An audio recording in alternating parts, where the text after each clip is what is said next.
Why are you here? On my way home, when I passed through a deserted park, I heard a cat-like cry from the trash bin. I thought someone had played a prank and got stuck inside, so I peeked in. There was my 3-month-old daughter. She was supposed to be home with my husband. In a panic, I called him, and he calmly lied. Our daughter is napping. I couldn't believe he would abandon our own child. Furious, I decided to make my husband suffer the same fate. I am Mary, 30 years old. At my workplace, I was courted by John, the son of the company president. We got married just 3 months later, and I became a housewife to support him.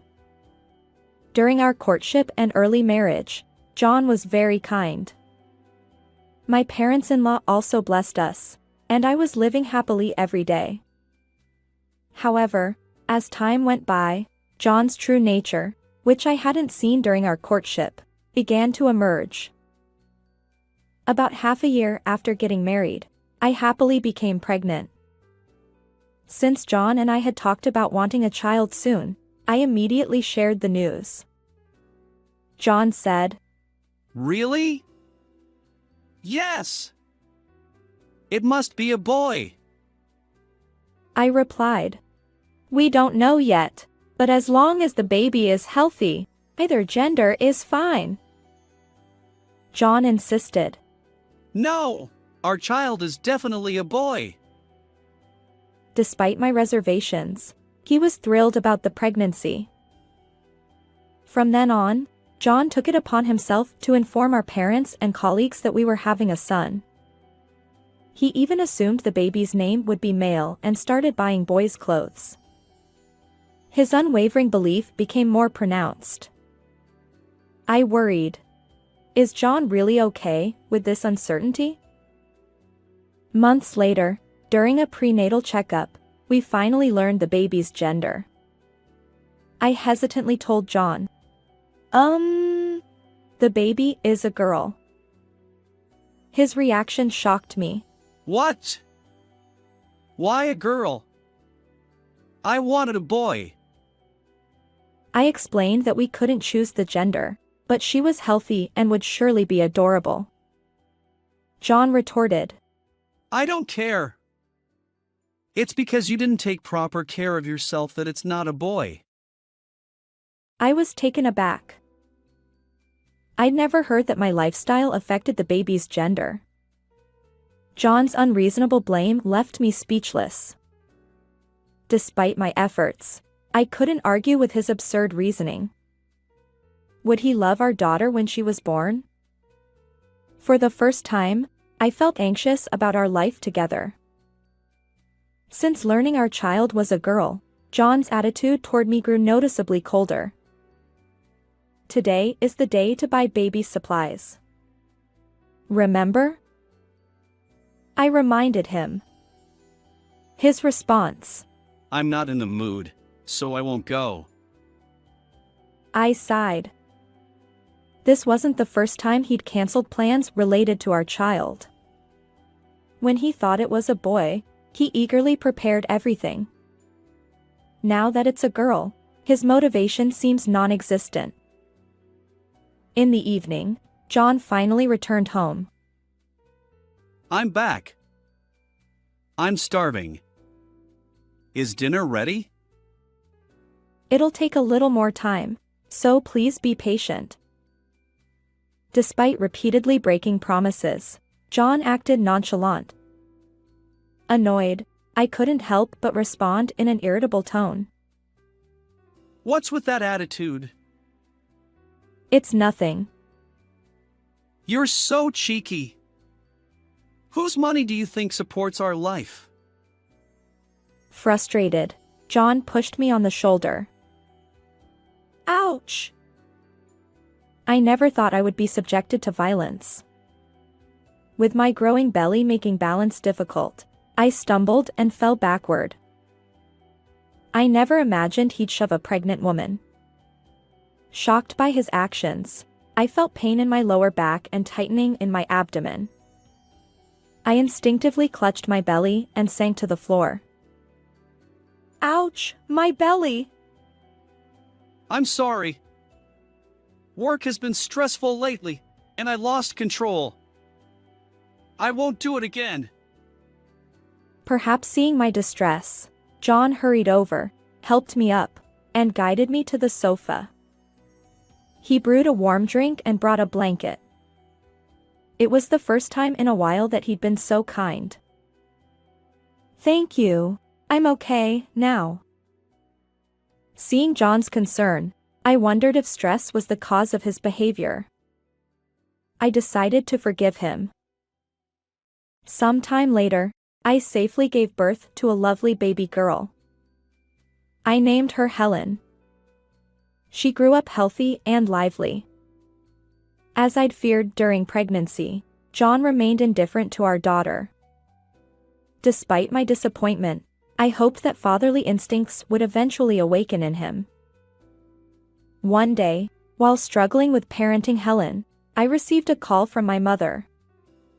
She had been in an accident and was injured, requiring hospitalization. Since my father's passing, she had been living alone without any reliable relatives nearby. Although her life wasn't in immediate danger, I worried and decided to visit her. However, our family home was far away, and the journey would take a full day. I hesitated to take 3-month-old Helen with me.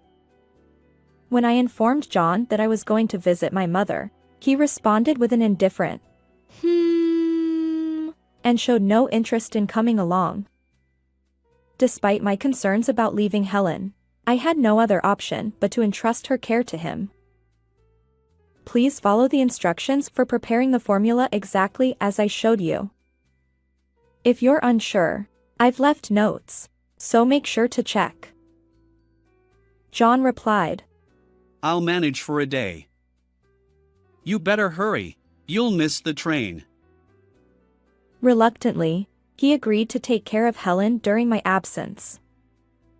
Initially, he wore a displeased expression, but after repeated requests for his cooperation in parenting, he seemed to understand. He even made an effort to learn about feeding and diaper changes. Perhaps this was an opportunity for John to grow as a father. On the morning of my departure, I left with hopeful expectations, torn between my responsibilities and my longing to see my mother. After a long journey, I safely reunited with her. She appeared more spirited than I had anticipated. With hospital arrangements settled, I stayed overnight at my childhood home. The next day, I had planned to spend the morning with my mother before returning.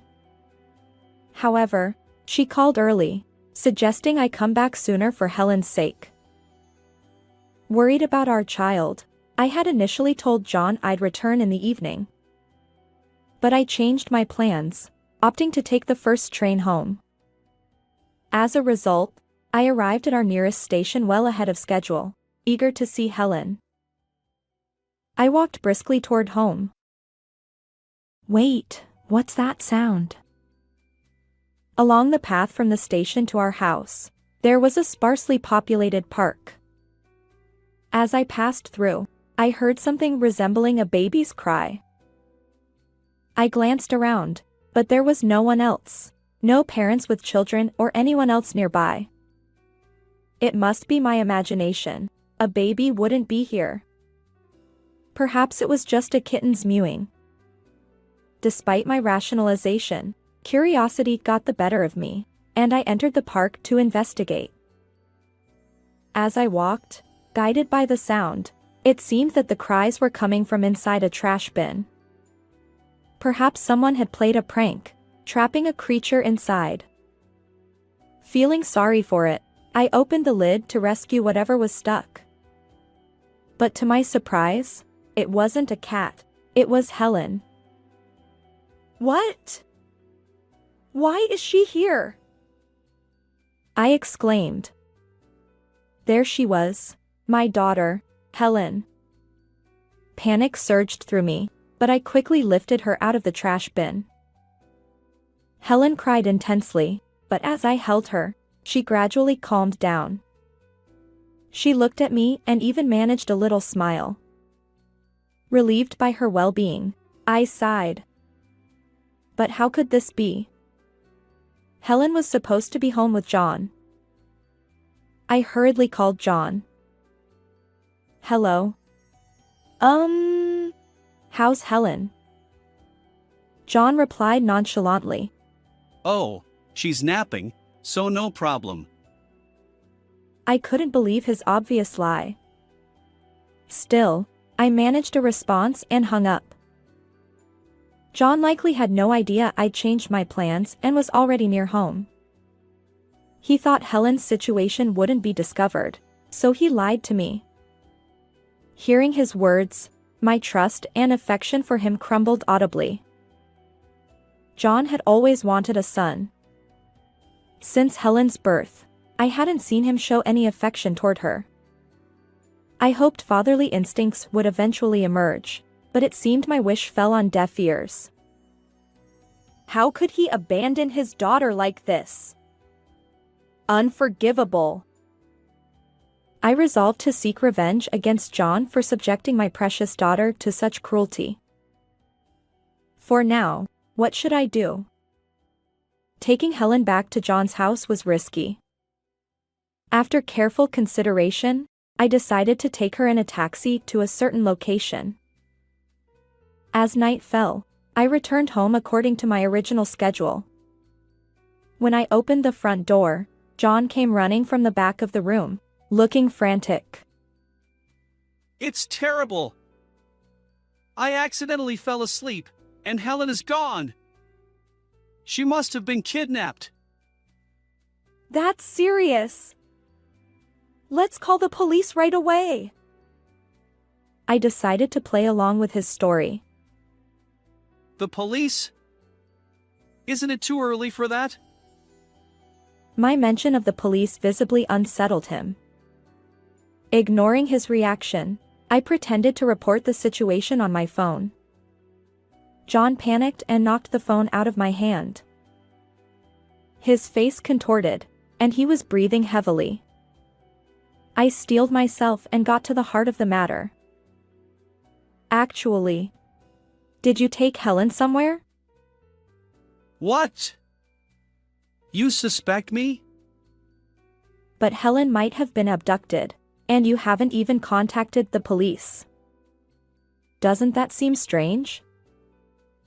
Caught off guard, John couldn't come up with an excuse. He became defensive. I did it to test your trust in me. Just as I thought, you don't believe in me. He started blaming me with intense anger. What? You don't understand? And what does Helen have to do with this? Tell me, where did you take her? As I glared at him, John softened his angry expression and smirked. Ha ha ha, too bad. Your precious Helen is in the park's trash bin. What? Are you insane? Of course. By now, she's probably been taken far away or become crow food. That's cruel. Is this how a father behaves? Enough. It's your fault for not giving birth to the son I wanted. You've embarrassed me.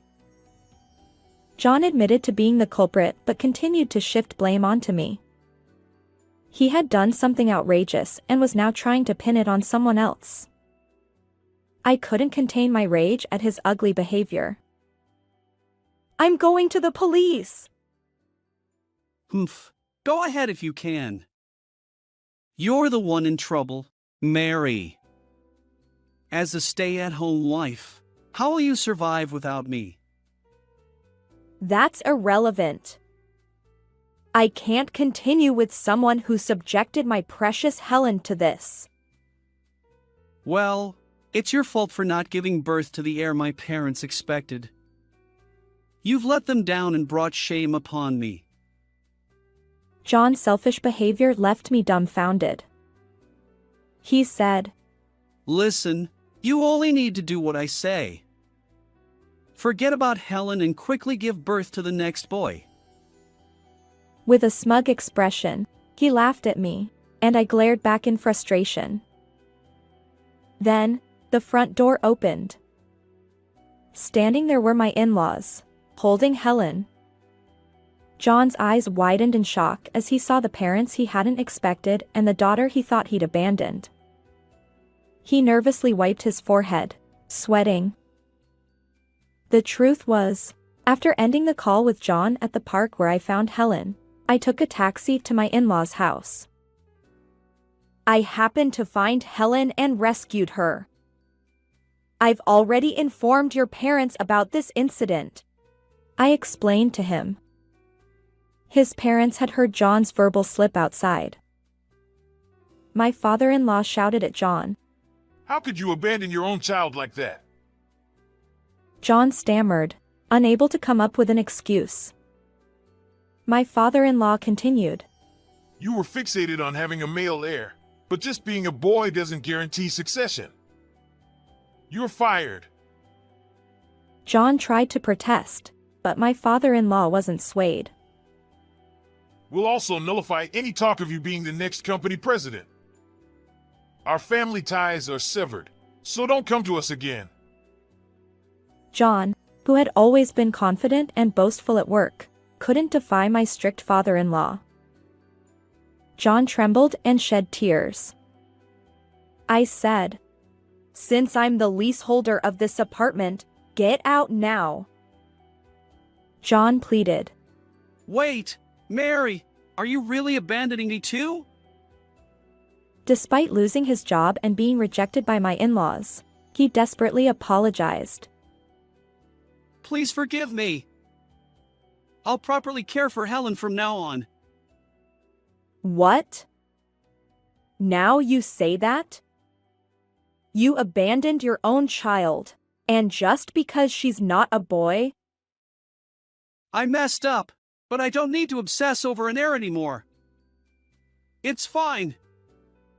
And, I'll take care of parenting from now on, so you can work outside. Don't belittle me. I'll never forgive you. I never want to see your face again. I looked down at John and delivered my cold response. His last hope shattered, and he sobbed. Despite some resistance, my in-laws pressured him, and he eventually packed his belongings, shoulders slumped, and left. Our divorce was finalized. I claimed $20,000 in alimony and $100,000 in child support from John.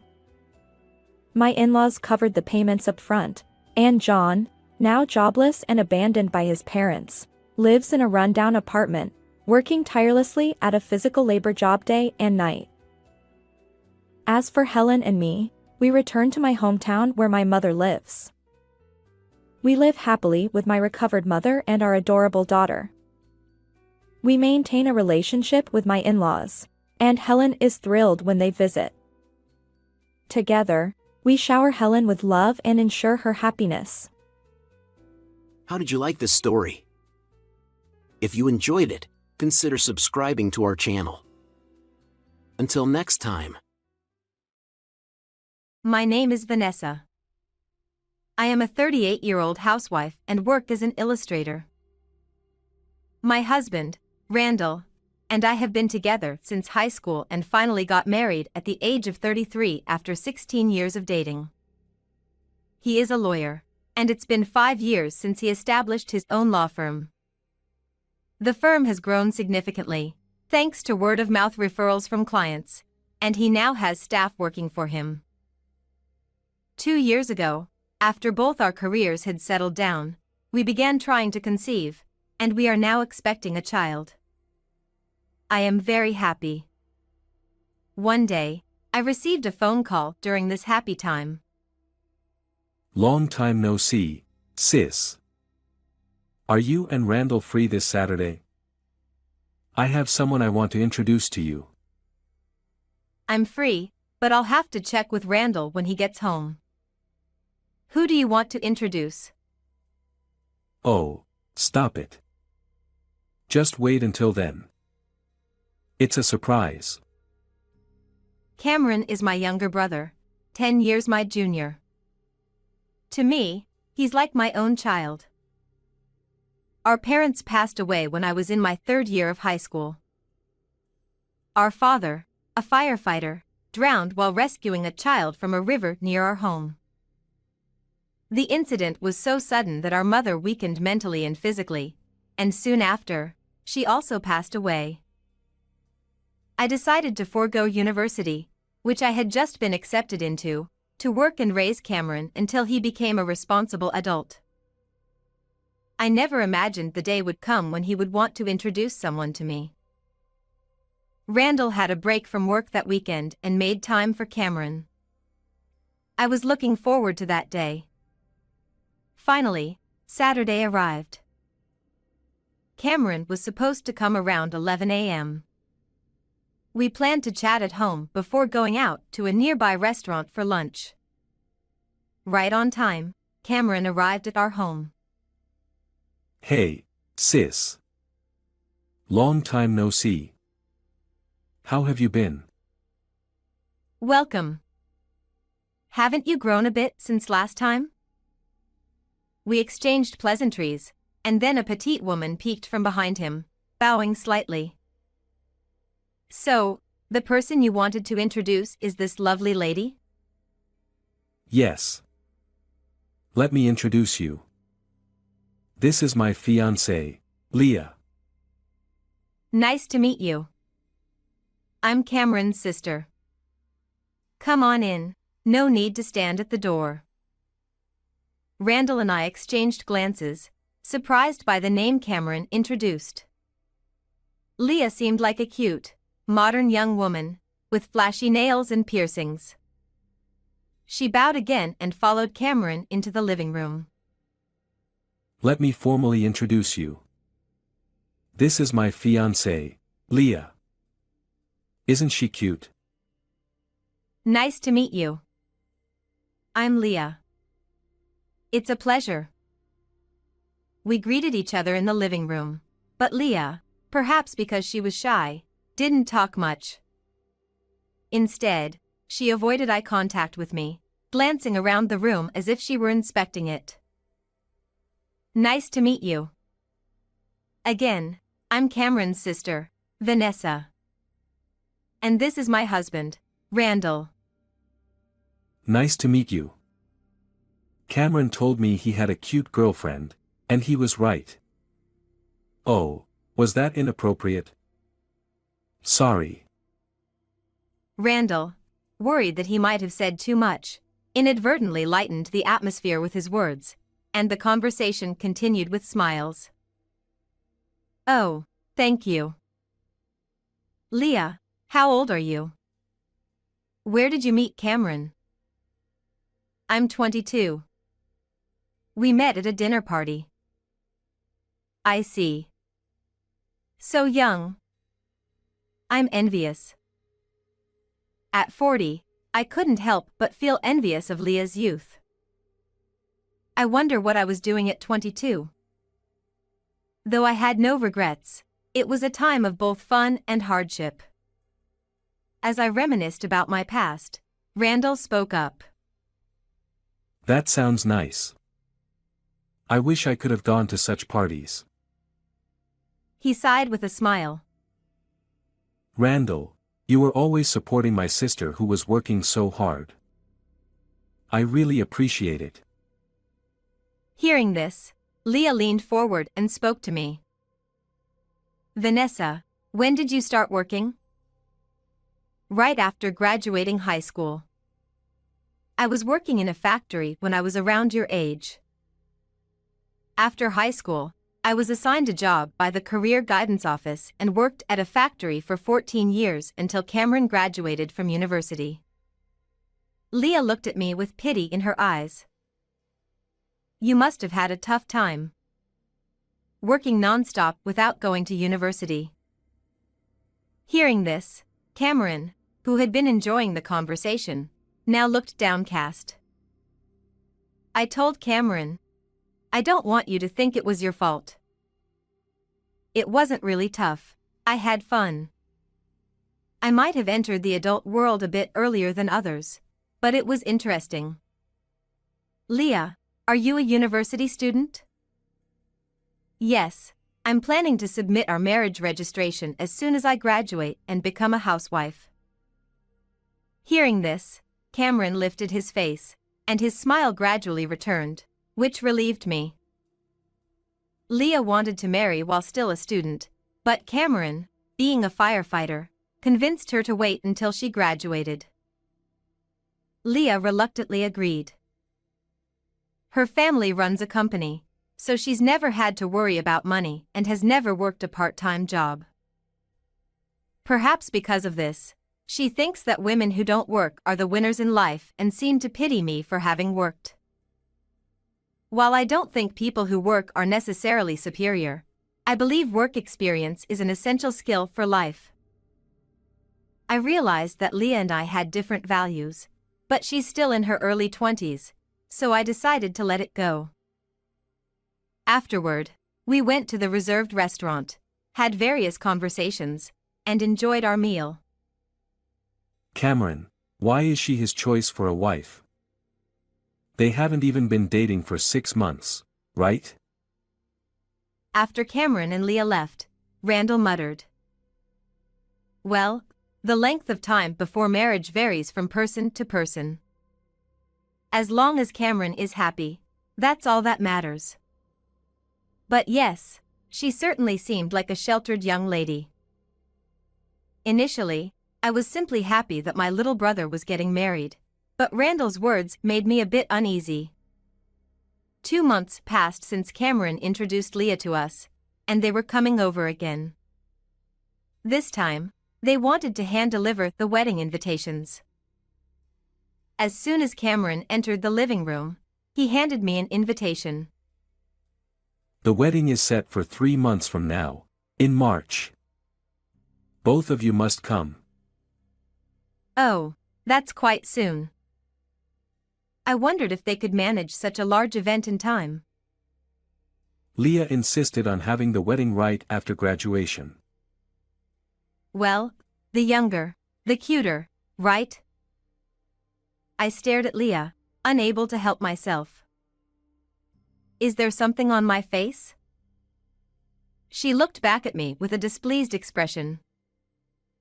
Oh, no. Sorry about that. I was just wondering if you plan to work part-time after getting married. I had been curious about this. What are you talking about? If I worked, I wouldn't be able to take care of the house. Cameron needs to focus on his job, and if we ever need money, my dad is there. Leah's words made it clear that she didn't want to work and planned to rely on her father if necessary. Isn't Leah cute, taking care of me? Love is blind, as they say. Cameron kept boasting about Leah, calling her cute whenever she did anything. I felt a little sad, knowing he would be under her thumb after marriage. Leah often leaned on Cameron, and when Randall and Cameron went out for drinks before, Cameron had bragged. She really depends on me. It's cute when a woman relies on you, right? As a firefighter in a tough, male-dominated environment, Cameron found Leah's dependence refreshing. I nodded at his words. I see. Yes, she is cute. Cameron smiled with satisfaction, while Leah kept her eyes fixed on me. Vanessa, are you pregnant? Yes. I had mentioned my pregnancy when Cameron introduced Leah to us previously. Maybe she was too nervous to remember. Oh, I didn't really listen to your story. How far along are you? She didn't remember, she just hadn't listened. Oh, I see. I'm 5 months along. My belly will be quite noticeable at the wedding, but I'll be there. You don't have to come if you don't want to. Wait, does she dislike me? As I pondered this, feeling a bit sensitive, Leah, what are you saying? Vanessa and Randall must come. They are like my parents. Cameron, not in his usual gentle tone, but a lower voice, told Leah. Leah, hearing this, shook and quickly corrected herself. No, I mean, don't push yourself if it's hard. I was just worried about your health. Hearing this, Cameron nodded, seemingly satisfied. Oh, I see. You were concerned about her. However, I thought, no, she genuinely doesn't want me there for some reason. After that, Leah called me once a week to say, Vanessa, how are you feeling? If it's really tough, you don't have to come. Actually, if you feel even a little bit off, please don't come. I kept wondering what I had done to Leah, but I couldn't find an answer. Since she seemed to get along well with Cameron, I didn't want to worry my brother about it, so I only consulted Randall, asking him not to tell Cameron. Time passed, and the day of the wedding arrived. As planned, Randall and I headed to their wedding. The ceremony went smoothly, and I was so moved that I cried. Randall, who held my hand and led me to the reception hall, was surprised. Your seat is the only one not prepared. What? Why? I wiped my tears in shock and told the staff. Excuse me, I'm Cameron's sister, but I can't seem to find my seat. The staff, flustered, replied, Please wait a moment. After checking, they apologized and told me that my seat was indeed missing. Why? Isn't it a mistake? I have a seat, but his real sister doesn't. As the staff was at a loss, Leah appeared from behind, laughing loudly. You don't have a seat. Go home. Why is this happening? Can you explain? I kindly warned you not to come, but you showed up anyway, so this is what you get. I might have asked before, but did I do something to you? Yes, because an old woman like you is pregnant. What? What do you mean? I couldn't understand at all. Indeed, I was having a late pregnancy. But how did that inconvenience Leah? Apparently, Cameron often talked about our baby at home, saying, I hope my sister has a healthy baby. If you have a baby, Cameron will stop paying attention to me. Even the money he used to spend on me has stopped since you got pregnant. Don't get cocky just because you're a poor, high school educated old woman. I was stunned. What was she saying? Fearing Cameron's interest would shift to my baby was pure paranoia. And as for the money, I didn't understand why she was blaming me. While I was contemplating a response, Leah pushed me, saying, No matter how much you insist, there's no seat. Go home. Fortunately, Randall caught me before I fell and hurt my back. Realizing that staying here was dangerous, I said, Fine. I'll go. But don't regret it. What are you mumbling about? I won't regret it. Just leave. I sent Cameron a message. Sorry, I'm leaving today. I'll talk to you properly another time. Enjoy today. As I was about to leave, I heard Cameron's voice from behind. Leah, how many times do I have to tell you? I spent all my savings on this wedding because it was expensive. That's why I can't buy what you want. That's obviously a lie. You're a public servant. You must have money. Always talking about your sister. Are you a sister complex or what? You just want to spend money on your poor sister's baby. Leah wasn't listening to Cameron at all. Then, a new figure appeared. What's all this commotion? Dad, listen. Because of her pregnancy, Cameron is neglecting me. When Leah's father looked in my direction, he was shocked. What? You? This person? Hello. I greeted him with a smile. Are you Cameron's sister? Yes, it seems you have no interest in the family of your daughter's fiancé. In fact, I had a business relationship with Leah's father. However, Leah's parents had declined a family meeting because I had no parents. I knew about her parents, but Leah's father seemed indifferent to his daughter's fiancé's family. So what if this old woman is Cameron's sister? This person is supposed to exclusively write essays for our company in the future. So what? Didn't you say high school graduates are incompetent, Dad? No, Vanessa's essays are quite popular and she's very talented. Several companies wanted to sign her, but recently she decided to contract with our company. That's right. Since you are my brother's future in-laws, I thought I'd work with you. But even someone as incompetent as me can tell it's better not to contract with a company that mocks people. So, let's consider the contract null and void.